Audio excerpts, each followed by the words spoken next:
जिले की हलचल। आकाशवाणी लखनऊ से प्रस्तुत है जिले की हलचल। आज सुनिए गाजीपुर और बांदा जिलों की हलचल। पहले सुनते हैं गाजीपुर जिले की हलचल। आलेख और स्वर है श्री राम राय का।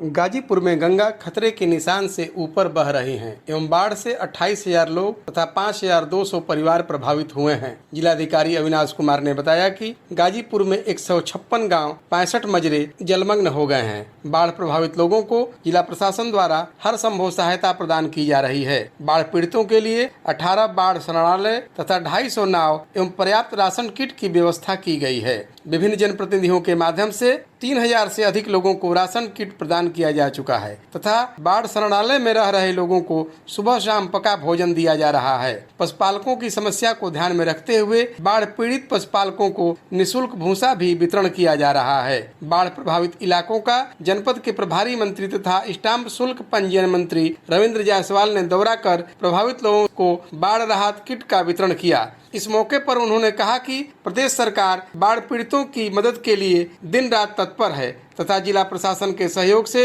हम सभी बाढ़ पीड़ितों के संपर्क में हैं। प्रदेश सरकार की मंशा है कि बाढ़ से किसी को किसी प्रकार का कोई कठिनाई न हो। पिछले दिनों गाजीपुर पहुंचे आयुष एवं औषधि प्रशासन राज्य मंत्री दयाशंकर मिश्र दयालु ने कारगिल विजय दिवस में प्रतिभाग करते हुए पूर्व सैनिकों के एक सम्मेलन को संबोधित करते हुए कहा कि गाजीपुर वीरों की धरती है। गाजीपुर का नाम आते ही भारतीय सेना में अप्रतिम योगदान देने वाले गहमर एवं कारगिल शहीदों की याद ताजा हो जाती है। उन्होंने कारगिल शहीदों को याद करते हुए उनके परिजनों को भी सम्मानित किया तथा पूर्व सैनिकों की विभिन्न समस्याओं को प्रदेश सरकार एवं भारत सरकार के द्वारा हल कराने का आश्वासन दिया। पिछले दिनों गाजीपुर पहुंचे प्रदेश के पंचायती राज मंत्री ओम प्रकाश राजभर ने एक पेड़ मां के नाम अभियान में प्रतिभाग करते हुए गाजीपुर के लोगों से अधिकाधिक पेड़ लगाने की अपील की, जिससे पर्यावरण संतुलन बना रहे। उन्होंने नवीन स्टेडियम गाजीपुर में स्वयं मौलश्री का पौधा लगाकर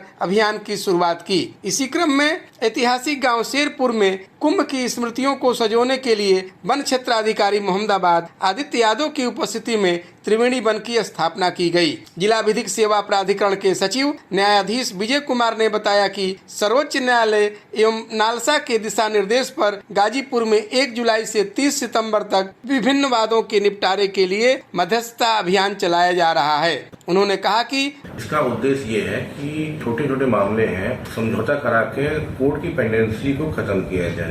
इसमें जैसे चेक बाउंस के केस है, क्रिमिनल जो शमनीय मामले हैं, पारिवारिक मामले में जैसे 125 है, एमएससीटी के मामले हैं, वाणिज्य वाले हैं, सिविल के वो मामले हैं जैसे कि बंटवारा मामला हो गया, किराएदारी का मामला है, सिविल के अन्य मामले जो है, पहले तो कोशिश ये की जाती है कि जो मामले न्यायालय में ही है, अगर वो जज एडवोकेट हैं और वो मध्यस्थता करा सकते हैं तो वो पहले अपने स्तर से ही कुछ मामलों में मध्यस्थता कराएं। अगर उनको लगता है कि वहाँ से नहीं हो सकता है तो गाजीपुर में मीडिएशन केंद्र है, वहाँ संदर्भित कर देते हैं जहाँ दोनों पक्ष आते हैं और उन्हें पूरा समझौता कराया जाता है। भगवान शिवशंकर भोलेनाथ के पवित्र श्रावण मास में लहुरी काशी गाजीपुर में माहौल शिवमय हो गया।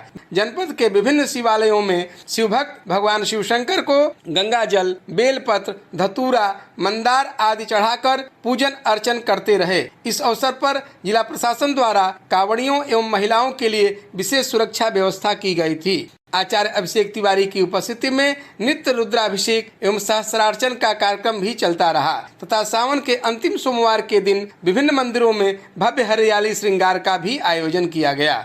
अष्ट शहीदों के गांव के नाम से विख्यात ऐतिहासिक गांव शेरपुर में भारत सरकार एवं प्रदेश सरकार की विभिन्न योजनाओं से लाभान्वित करने के लिए पिछले दिनों जनपद स्तरीय अधिकारियों की एक चौपाल आयोजित की गई, जिसमें जिला समाज कल्याण अधिकारी राम नगीना यादव, जिला प्रोबेशन अधिकारी संजय सोनी, जिला दिव्यांग अधिकारी पारसनाथ यादव सहित विभिन्न अधिकारी गण उपस्थित हुए एवं सैकड़ों ग्रामीण महिला पुरुषों का आवेदन लेकर उनका त्वरित निस्तारण किया गया। जिला समाज कल्याण अधिकारी राम नगीना यादव ने बताया कि ऐसे जन चौपाल के माध्यम से सरकार की जन कल्याणकारी योजनाओं के पात्र लोगों को जोड़कर सरकार की जन कल्याणकारी योजनाओं से आच्छादित किया जा रहा है। वहीं जिला प्रोबेशन अधिकारी संजय सोनी ने बताया कि 18 वर्ष से ऊपर की सभी विधवा माताओं को विधवा पेंशन से आच्छादित करने तथा महिला कल्याण विभाग की कल्याणकारी योजना संचालित है। कन्या सुमंगला योजना के प्रचार प्रसार के लिए ऐसे जन चौपाल अत्यंत उपयोगी साबित हो रहे हैं।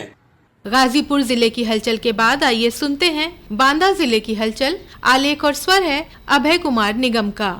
बांदा की दोनों प्रमुख नदियों यमुना और केन नदी में विगत दिनों आई भीषण बाढ़ के बाद अब प्रशासन के द्वारा राहत कार्य चालू है। बाढ़ प्रभावित गांवों में राजस्व व स्वास्थ्य टीमें कैंप लगाकर लोगों को राहत किटों और दवाओं का वितरण कर रही हैं। विगत दिनों मध्य प्रदेश में भारी बारिश होने की वजह से बांदा की केन और यमुना नदी काफी उफान पर थी, जिसके बाद बांदा जनपद के 2 दर्जन से अधिक गाँव बाढ़ की चपेट में आ गए थे, जिससे लोगों की मुसीबत बढ़ गई थी। हालांकि अब दोनों नदियां खतरे के निशान के नीचे आ गई हैं और बाढ़ का पानी लगातार कम हो रहा है। बाढ़ को लेकर प्रशासन के द्वारा राहत और बचाव कार्य इस समय तेजी से चल रहा है। बाढ़ प्रभावित क्षेत्रों में प्रशासन और स्वास्थ्य विभाग की टीमों के द्वारा लगातार कैंप करके वहां लोगों को राहत सामग्री और स्वास्थ्य सेवाएं उपलब्ध कराई जा रही हैं। बांदा के अपर जिला अधिकारी कुमार धर्मेंद्र ने बताया, जनपद में हमारी 2 तहसीलें मुख्यतः पैलानी और बबीरू बाढ़ से प्रभावित हुई है। पैलानी में 17 गांव और बबीरू में 11 गांव ऐसे थे जिनका बाढ़ के पानी के कारण संपर्क मार्ग टूट गया। तो प्रशासन के द्वारा सतत निगरानी सभी गांवों पर रखी जा रही है। हमारे पास 19 सचल मेडिकल टीम्स हैं और 19 टीमें दिक्कतें वहाँ स्थापित की गई हैं। तो 38 मेडिकल टीमों के द्वारा सतत निगरानी की जा रही है, दवाइयाँ बांटी जा रही हैं। 1200 से ज्यादा राहत किटें अभी तक बांटी जा चुकी हैं और 600 राहत किटें अभी फिर से भेजी गई है, जहाँ भी लोगों को समस्या वहाँ बांटी जा रही है। बाढ़ का पानी उतरने के बाद सफाई का विशेष ध्यान रखा जा रहा है। मेडिकल टीम गांव में तैनात कर दी गई। इसके अलावा जहाँ जहाँ बुवाई नहीं हो पाई है, फसल का जो नुकसान हुआ है, तहसील स्तर से सर्वेक्षण कराया जा रहा है। बाढ़ के दौरान और वर्षा के सीजन में अब तक 98 मकान ऐसे जो आंशिक रूप से नुकसान हुआ था, उन लोगों को राहत दी गई है तत्काल। प्रदेश के कृषि मंत्री सूर्य प्रताप शाही 1 अगस्त को बांदा पहुंचे, जहां उन्होंने स्थानीय कृषि एवं प्रौद्योगिकी विश्वविद्यालय पहुंचकर विश्वविद्यालय के कुलपति और भारत सरकार की योजनाओं के निर्माण कार्यों के कार्यदायी संस्थाओं के प्रमुखों के साथ समीक्षा बैठक की और जरूरी दिशा निर्देश दिए। इसके साथ ही उन्होंने जनप्रतिनिधियों से भी मुलाकात की। इस दौरान कृषि मंत्री सूर्य प्रताप शाही ने कहा कि अभी परियोजनाओं की लगभग 115 करोड़ की परियोजनाएं पिछले वर्षों में इनको स्वीकृत की गई, उनकी समीक्षा किया है। 7-8 सालों के भीतर विश्वविद्यालय जो है वो काफ़ी तेजी से आगे की ओर बढ़ा है और नेक एक्रेडिटेशन में इसको ए कैटेगरी में इनको एक्रेडिटेशन मिला। इसके लिए मैं विश्वविद्यालय के अपने वाइस चांसलर साहब को, जो कुलपति थे, उन्हें और पूरे यहाँ के स्टाफ को और यहाँ के बच्चों को मैं अपनी ओर से बधाई देता हूँ।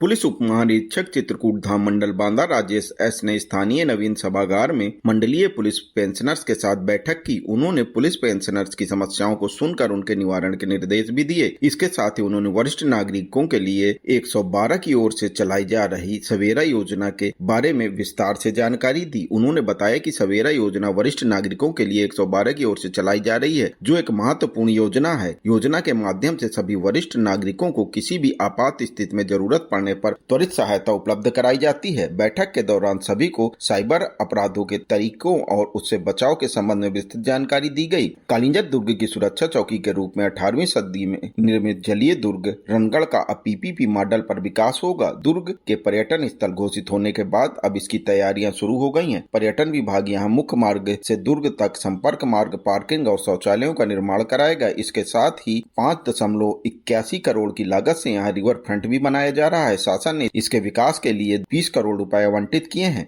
नरैनी मुख्यालय से 10 किलोमीटर दूर स्थित रणगढ़ दुर्ग 4 एकड़ में फैला हुआ है। इस दुर्ग को चरखारी के राजा ने रिसौरा रियासत की सुरक्षा के लिए बनवाया था। बाद में यह पन्ना नरेश महाराज छत्रसाल के अधीन आ गया। केन नदी की बीच जलधारा में बना यह दुर्ग बरसात के समय चारों तरफ से पानी से घिर जाता है। क्षेत्रीय पर्यटन अधिकारी अनुपम श्रीवास्तव ने बताया कि कार्यदायी संस्था CNDS के द्वारा यहाँ निर्माण कार्य कराया जा रहा है। खाद्य औषधीय जांचों के लिए अब सैंपल आगरा, कोलकाता और पुणे भेजे जाने की मशक्कत नहीं करनी पड़ेगी और न ही रिपोर्ट के लिए लंबा इंतजार करना होगा। 25 करोड़ की लागत से मुख्यालय के मवाई गांव के पास मंडलीय प्रयोगशाला बनकर तैयार है। अधिकारियों का दावा है कि अक्टूबर से यहां जांच शुरू हो जाएगी। शासन ने 2022 को मंडल मुख्यालय में प्रयोगशाला की स्वीकृति प्रदान की थी। प्रयोगशाला निर्माण के लिए यूपी सिडको को जिम्मेदारी दी गई थी। प्रयोगशाला का भवन व कार्यालय बनकर तैयार हो गया। अब स्टाफ की तैनाती की जाना बाकी है। फिलहाल झांसी के एक लिपिक व चतुर्थ श्रेणी कर्मचारी की तैनाती यहाँ कर दी गई है। अभी जांच से संबंधी मशीन व लैब टेक्नीशियन, सहायक लैब टेक्नीशियन व लैब प्रभारी सहित कुछ कर्मचारियों की तैनाती होना शेष है।